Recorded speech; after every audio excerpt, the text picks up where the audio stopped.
details.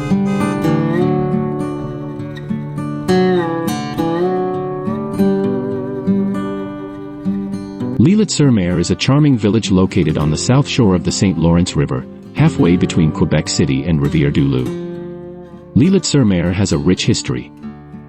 In 2000, it merged with the former city of Lillet and the parish municipality of St. Eugene to form the current town of Lillet. One of the most notable landmarks here is the beautiful Notre-Dame de Bonsecours Church, built in 1768. It's an important historical building you won't want to miss.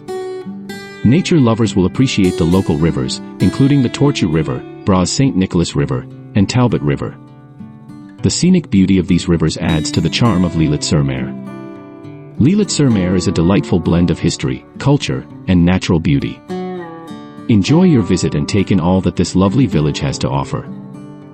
Thank you very much.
you.